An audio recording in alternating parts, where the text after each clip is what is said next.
we keep it going. So this is one place, but this is just for that 24/7 availability, but it's specifically about racism. The conversation we're having in town on here is racism, as it says, nothing else but racism. So this stays focused on that, and it's for those that are having that type of an experience and want to talk about it. But it obviously, it partners with, if I can share my screen.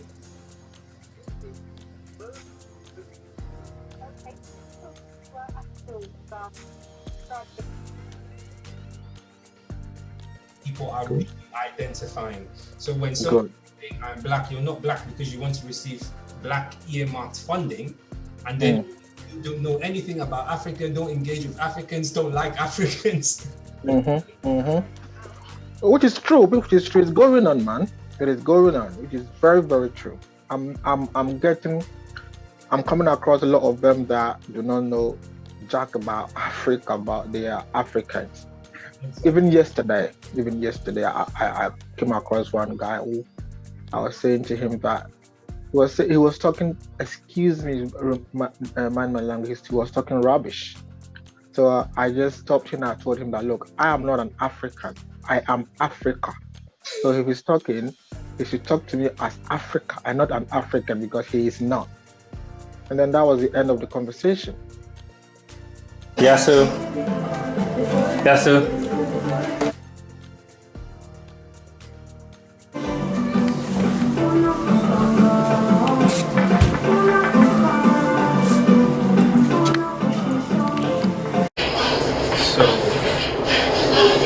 Welcome to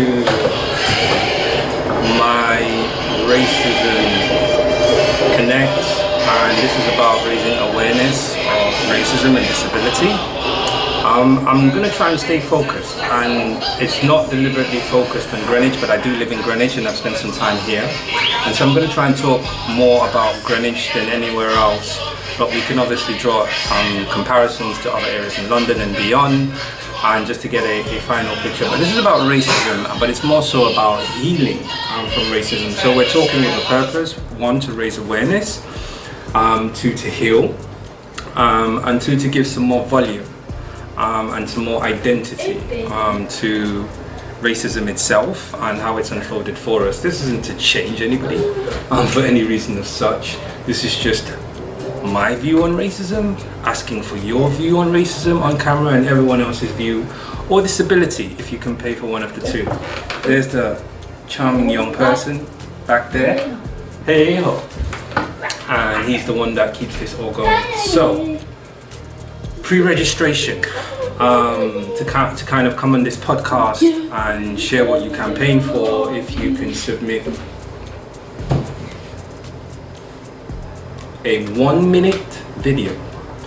In that 1-minute video, please talk to us, myself and our team, with regards to how you first and foremost choose to identify. So you may identify as Black African, you may identify as White African, you may identify as White European, you may identify as dual heritage, you may identify as a tree. It really is up to you. But we want to, that is important because it's how you define yourself, and that's our interest, and that pretty much stays there. Aside from that, we want to know, what do you stand up for? What do you wake up in the morning for? What are you passionate about? What do you actually care about? What do you give your time to? Time is all you have, so we're really curious. Nothing heavy, nothing big, but just to get a take on how people identify and what their view specifically on racism and disability is. And I guess with its impact, especially the cyclical structural impact, having an impact on everybody and everything, then we're looking to have a conversation about healing. How do you heal in the main? What do you put in place for yourself, besides Fireman Sam as he does behind me?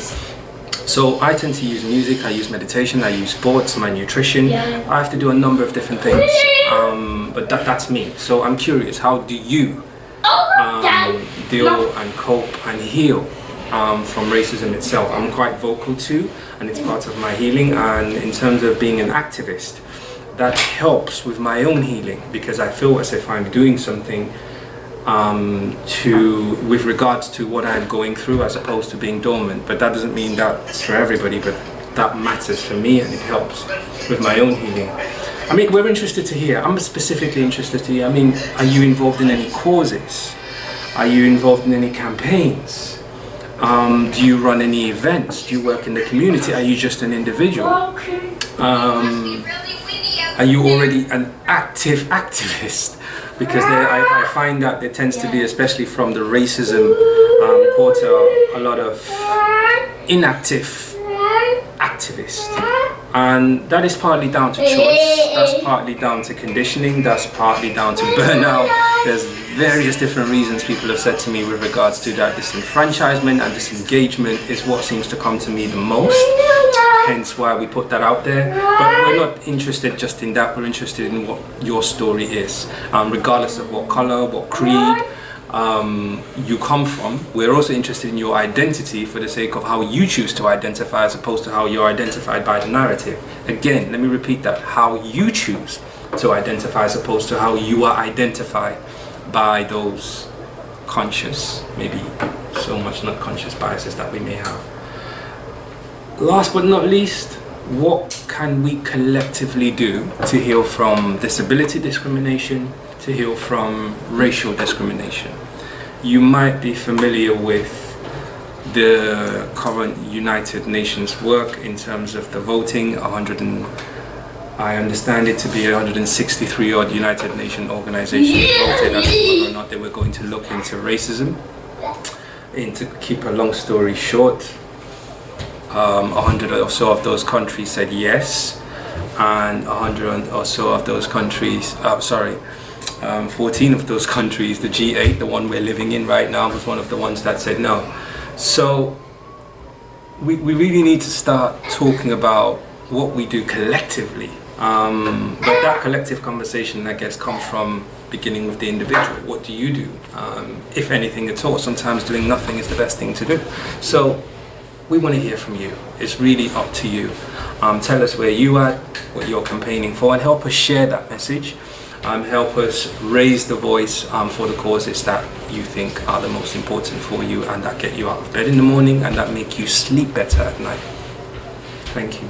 Famala Podcast, numero 1.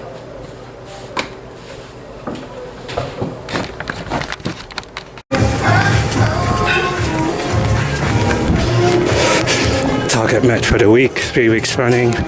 Challenge myself.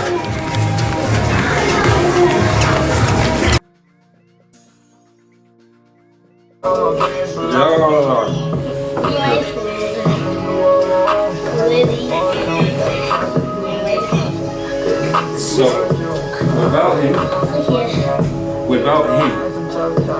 him, say hello. Say hello. Say autism. Look, say autism. Look, Luke. Wait. Say autism. Say autism.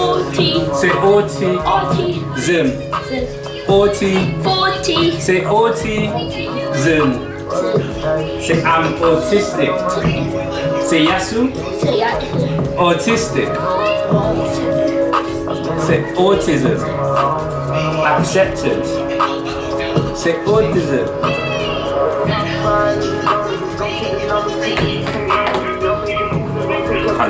Hand to mouth, look.